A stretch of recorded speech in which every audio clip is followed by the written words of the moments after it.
You've probably noticed that most schematics have ground symbols placed on them. Some use the open triangle symbol.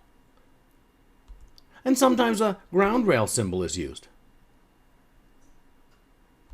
And sometimes other symbols are used.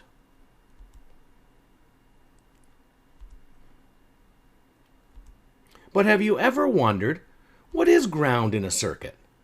Well, welcome to the fourth video in the series on basic electronics using fusion.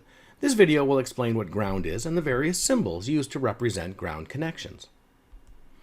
From the first video in this series, you may remember that ground was said to be a connection to the return of a power source. And that is true much of the time. The negative terminal or return wire of a power source is often called ground, but there is more to ground than this. First, there are three well-defined standard symbols for ground in electronic circuits, and each symbol represents something different: earth ground, chassis ground, and circuit ground. Let's look at what each represents. During the early days of electricity, long-distance communications was done using telegraphy. A battery was connected to a relay, and when an operator on the transmitting end of the telegraph pressed on a switch, a current would flow, energizing a relay which would produce an audible click. Telegraph operators would use Morse code, a series of short and long pauses between clicks, to transmit messages. Telegraph wires were strung across telegraph poles that spanned the country. And early telegraph pioneers realized they could use just one wire instead of two if they used the earth as a return for their circuits.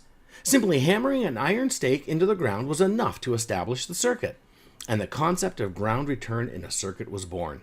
You may be surprised, but yes, the earth can conduct electricity. Here's an actual telegraph circuit from the 1800s. You can see the origin of the ground symbol here. The earth ground symbol represents a connection to the earth.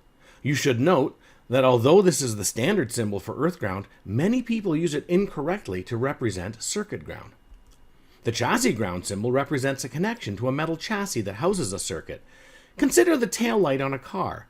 The negative terminal of the battery is connected to the chassis. The positive terminal supplies current to the tail light.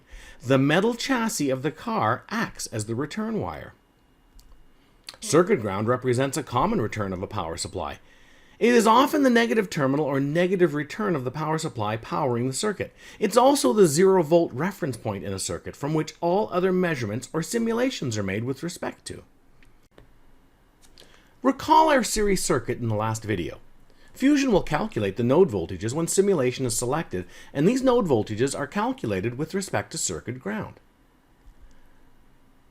Earlier we said that most times the negative terminal of a power source is grounded, but in the special case of bipolar power supplies, we will see a positive supply rail grounded. Here we have two 9-volt sources connected together. The negative of the top supply is connected to ground, and the positive of the bottom supply is connected to ground. This gives us a positive and negative voltage rail with respect to ground. Op-amps and many other circuits use a bipolar supply.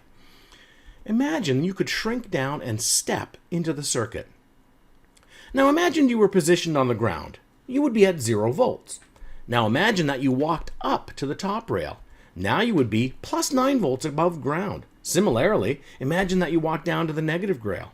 Now you would be minus 9 volts below ground. Recall, in electronic circuits, all identified voltage points that are single points are assumed to be made with respect to ground. If we simulate our circuit in Fusion, we see that the node voltages for each supply rail are 9 volts and minus 9 volts. There are times as well when multiple grounds are needed. Often it's done to separate analog and digital circuitry. The pulsing on-off nature of digital circuitry results in a noisy ground. In order to keep this noise from affecting analog signals, the grounds are kept separate and joined at a single point later in the circuit. So, to recap, there are three kinds of ground in a circuit: earth ground, chassis ground, and circuit ground. Earth ground represents a connection to the earth. Chassis ground represents a connection to a metal chassis. And circuit ground represents the common return of a power supply and the 0-volt reference point in the circuit. Our next video will explain power in resistive circuits.